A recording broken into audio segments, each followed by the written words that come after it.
Item Number SCP-1013.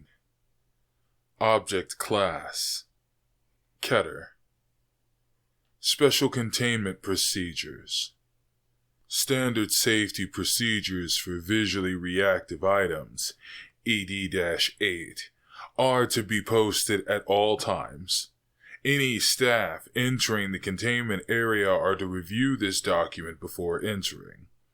Any staff entering the containment area are to wear the AR-68 Armored Variant Hazmat Suit. Staff exiting the area with damaged suits are to be remanded to quarantine for 1 hour. Staff becoming paralyzed during cleaning, feeding, testing cycles are to be immediately removed and remanded to medical custody until 5 hours after recovery. SCP-1013 is to be fed once daily, consisting of one small mammal, rabbit, large rat, cat, or dog. This feeding is only to take place if there are no calcified remains still within the containment area. Calcified remains that are no longer actively being fed upon are to be removed and disposed of via incineration. Hazmat protocols are to be observed during the disposal process.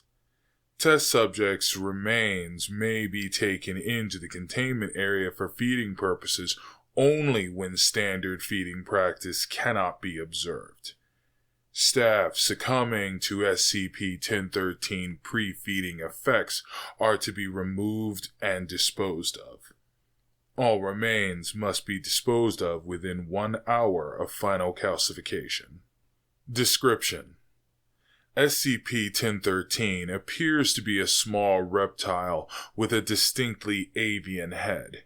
A wide frill extends from the base of the head and can be flared out via bony spines radiating through the frill from the neck. The body appears similar to most common reptiles, with the exception of the head and abnormally long tail. While the main body is only 60 centimeters long, the tail is nearly 121 centimeters and exceptionally flexible. SCP-1013 has been observed to use this tail to trip and distract large prey. The head of SCP-1013 is distinctive, appearing to be that of a male chicken on first viewing. However, SCP-1013 does not possess any standard avian markers besides the superficial resemblance. The beak is serrated and appears to possess very basic needle-like teeth. These are used only in feeding and are not used in any way to hunt prey. The head also lacks any feathers and has an enlarged wattle. SCP-1013 hunts by projecting a form of unknown radiation, wave, or mimetic force into prey items, making eye contact with SCP-1013. Subjects report a sudden stabbing pain in most major muscle groups, with full paralysis setting in within 3 seconds. This paralysis continues for 8 minutes, with full recovery after 10. Paralyzed subjects are then bitten, beginning the calcification process. Research into this effect is ongoing, as no form of venom or viral agents have been detected from this bite. However, this contact will initiate a rapid change in cellular structure in the bitten subject. The outer skin tissues will begin a rapid calcification, growing very dense and inflexible over several minutes. This will extend from the point of contact outward across the body and can calcify a human being in 15 minutes. Subjects recovering from paralysis mid-calcification report the feeling as extremely painful, with a burning numbness in fully calcified areas. This calcification extends approximately 3 centimeters into the body, leaving most internal tissues undisturbed. Calcification does not appear to affect the eyes, mouth, nose, or other major mucous membranes. There is currently no known way to reverse this process.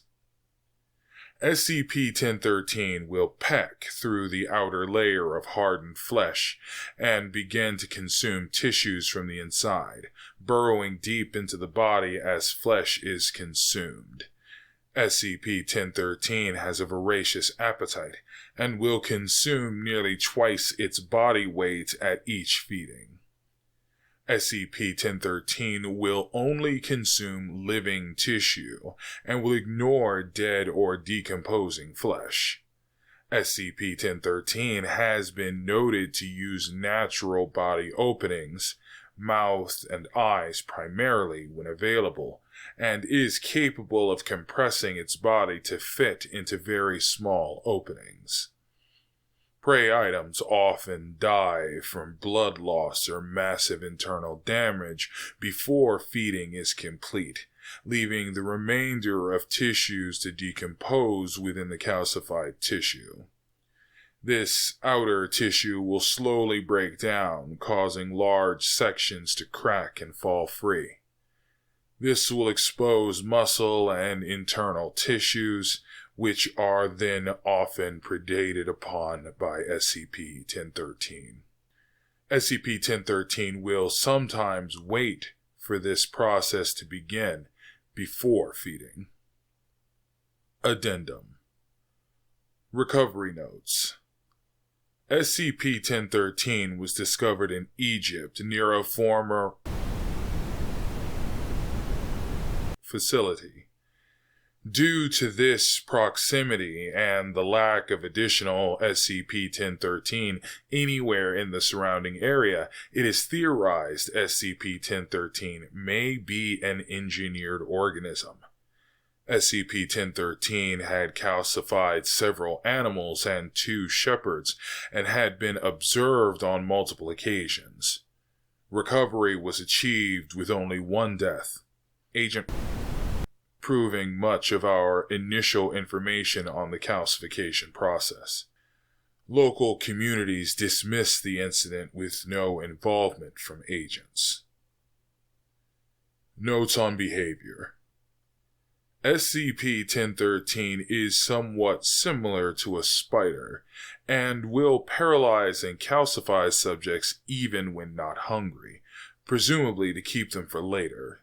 This was observed during Breach Incident 11 Hour, see attached documentation, when SCP-1013 calcified 20 members of staff. SCP-1013 is also very aggressive and will attempt to stare down and bite any subject that enters the containment area. The neck frill is an amazing adaptation. It lifts abruptly and with a loud snapping sound, and will often cause subjects to look directly at SCP-1013. SCP-1013 seems to have a range of about 54 meters for its stare, and appears to need direct eye contact to work.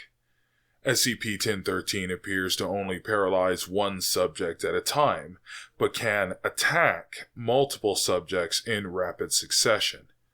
SCP-1013 appears to be immune to its own stare, reacting with basic aggression to reflections. SCP-1013 feeds primarily on mammals, attacking animals such as fish, birds, or insects only when near starving.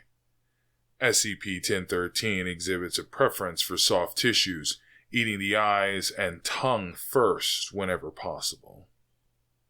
Notes on reproduction. Level 2 clearance required. Ongoing testing into the feeding habits of SCP-1013 have been partially successful. Questions were raised regarding the near-constant feeding exhibited by SCP-1013, which is highly irregular for a reptile. It was initially theorized that the paralysis and calcification process were metabolically taxing to SCP-1013, requiring enormous amounts of food to fuel the process. It is now apparent that members of SCP-1013 are hermaphroditic and appear to reproduce in a way similar to budding or basic cellular division. SCP-1013 will ingest massive amounts of tissue, increasing its body mass rapidly. This mass will then begin to form cyst-like structures on the tail section, each of which contains a juvenile SCP-1013. The process by which this occurs is currently under investigation. After 48 hours, juvenile SCP-1013 will forcibly exit the parent's body. Parent SCP-1013 will typically release spawn within calcified prey. Juvenile SCP-1013 exhibit no feeding preference and will consume any biological material, living or dead. SCP-1013 do not engage in cannibalism and will exit the calcified remains once food has been exhausted. Juvenile SCP-1013 will seek out cool, dark places and begin rapid molting, doubling in size every 6 hours until reaching full adult size. New adult SCP-1013 will quickly establish territories and begin the feeding-spawning cycle again. Juvenile SCP-1013 seek out areas such as ventilation shafts, plumbing, or discarded clothing, shoes in which to molt and grow. Disturbing a juvenile during this period will always provoke a sustained attack. This sequence of behavior was discovered after a lockdown event in Site, resulting from failure. Recovery teams found the site to be infested with SCP-1013, with over 1,000 individuals being reported and destroyed. Final sterilization took 8 weeks and resulted in multiple staff deaths. Research into the control of the rampant reproductive cycle with the goal of eventual bioweapon designation is ongoing. End of article. You are now cleared to work with the item in whatever capacity you have been cleared for. If you have accessed this article without the appropriate clearance you need, you are expected to contact Site Command for the appropriate amnestic treatment. Failure to do so may result in corrective action up to and including termination. If you are not yet subscribed to the SCP file feed, consider doing so to improve your ready SCP knowledge. Click the like and comment to add thoughts and quality reports, as well as the bell to know when a new article is ready. Remember, these files could save your life or the lives of your fellow Foundation members. For more information at your clearance level, view another video, or access the full playlist. Thank you for your sacrifice. Good day.